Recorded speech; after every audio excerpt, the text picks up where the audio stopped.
not satisfied with controlling the federal government.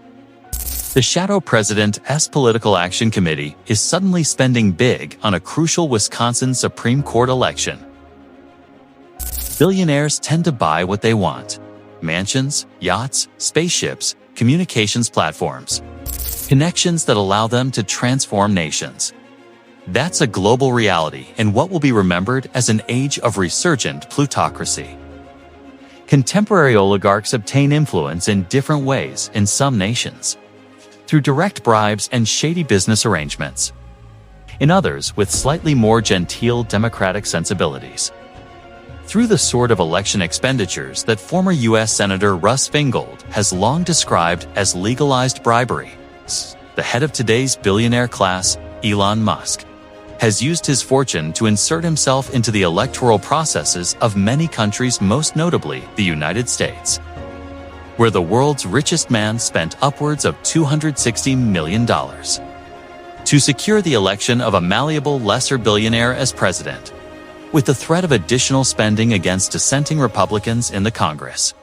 Musk has so intimidated one of the country's two major parties that he is now widely seen as guiding key affairs of state from a perch as Donald Trump's special government employee. But the South African-born billionaire does not appear to be satisfied with the outsized role he has assumed with regard to the federal government. He now seeks to influence elections at the state level too, and, in so doing, to append the civic architecture of a country where the historic and constitutional mandate was for a division of powers that guarded against kingly overreach. This week, a Musk-backed political action committee, Building America's Future, BATA reported $1.5 million in advertising time on television stations across the state of Wisconsin, where one of the most critical elections of 2025 will be decided on April 1st. The race is for an open seat on the state's powerful Supreme Court, which currently has a 4-3 progressive majority. The senior member of the court, widely respected progressive Justice Ann Walsh Bradley, is standing down. Running to replace her are Dane County Circuit Court Judge Susan Crawford, who is backed by Bradley and dozens of current and former jurists and court commissioners from across Wisconsin, and former Wisconsin Attorney General Brad Schimmel, a right-wing ally of former Governor Scott Walker, who was appointed to a Waukesha County judgeship after being defeated in his 2018 re-election bid for the Ag post. If Crawford wins, progressives will maintain their majority on a court that has been asked to prioritize cases involving abortion rights, labor rights, and free and fair elections. Since Wisconsin is an intensely contested battleground state where 5 of the last 7 presidential contests have been decided by under 30,000 votes, the court's decisions carry significant national implications. Fearful that his anti-union agenda could be appended, along with other policies that he and his right-wing legislative allies implemented before voters swept him from office in 2018. Walker has been working overtime to nationalize the Supreme Court race. He's made no secret of his desire to get conservatives from outside Wisconsin excited about Schimmel's bid, declaring the April 1st election is important for those of us in Wisconsin. But it is also vitally important to the rest of the nation. The former governor's message looks to have gained traction with right-wing donors, including, it appears, Musk. The mega-billionaire has made it clear that he favors Schimmel, even if he does not seem to know much about how elections are run in Wisconsin. In January, after the court candidates filed their petitions to get on the ballot, Musk tweeted on his X platform, "Very important to vote Republican for the Wisconsin Supreme Court to prevent voting fraud."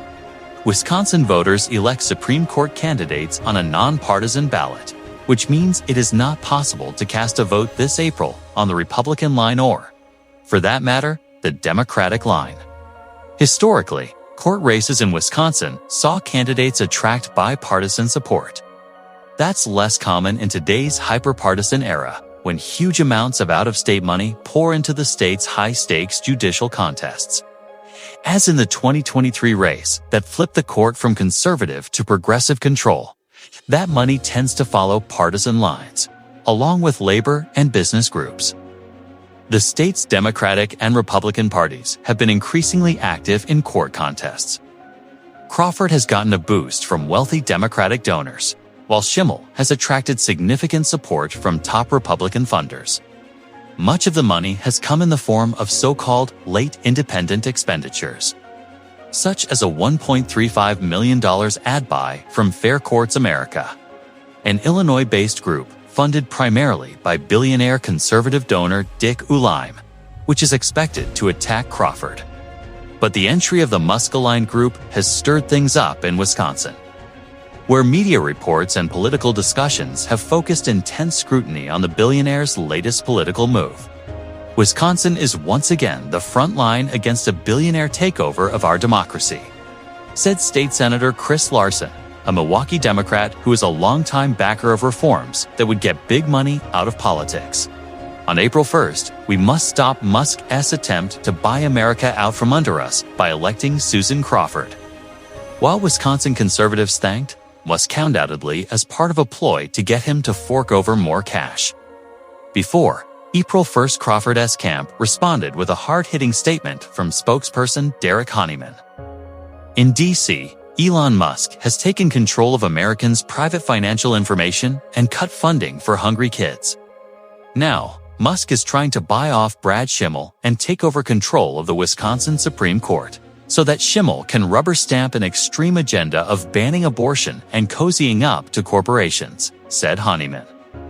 It's not surprising that Schimmel is groveling for the support of shady special interests. He's already been caught begging on his knees for far-right donors to give him cash, and now Elon seems to be answering his pleas. Schimmel has a long record of cozying up to corporations, including refusing to hold big drug companies accountable for the opioid epidemic that devastated our communities and receiving more than $17,000 from the pharmaceutical industry.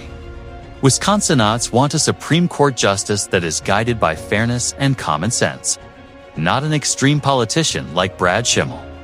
Tying Schimmel to Musk might turn out to be a smart strategy, according to a New Economist YouGov poll. A clear majority of Americans view Musk unfavorably by a 52-42 margin. And discomfort with the billionaire's role in politics has been accelerating in recent weeks. This share, who say they have a very unfavorable opinion of Musk, increased 7 percentage points in the past week, to 43% from 36%, explained the polling group. This shift was especially pronounced among independents and younger adults. Those are precisely the voters Crawford will need to boost her numbers in April. So it is that the Crawford campaign was out Tuesday with fresh messaging that says, "Shady Schimmel has always been bought and paid for, and Musk is cutting the checks."